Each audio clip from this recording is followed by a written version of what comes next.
Yan na, ng mga galing sa trabaho, dito sa terminal, mga boss amo. Hinihintay natin ang ating boss.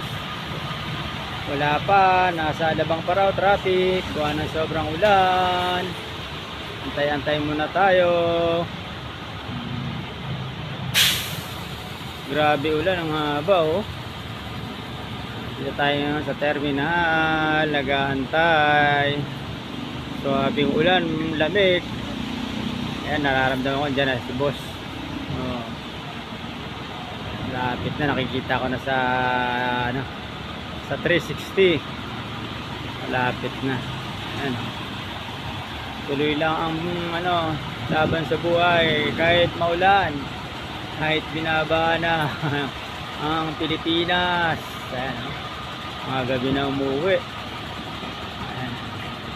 Dito po yung iba yung mga parada, ibang mga bus. Ganda naman ng ano, ang ganda naman ng tower oh. Yun oh. Pantay-pantay lahat, may ilaw. Pagka kumita ako ng malaki sa pagbablog ko, kukuha ko dyan mga boss amo ha. Huwag na kayo kumontra, pangarap lang naman eh. Wala nang bayad, pangarap eh. Ayan, atras na yung bus, babiyahe na ulit. Sana mga ano, pangarap ko makakuha na isa dyan. Ano kayang pakiramdam mo ng may ganyan ano? Yun pa isa oh.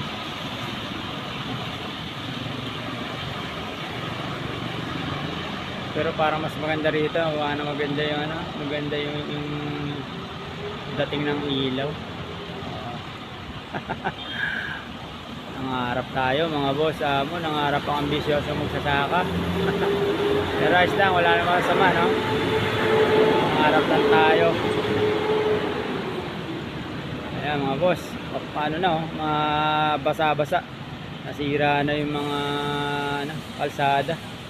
Gawa ng espalto lang to, talaga yan ang kainaan ng espalto pagka maulan ano. Nabubutas lalo yung mga basang mga gulong ng bus, ang bibigat.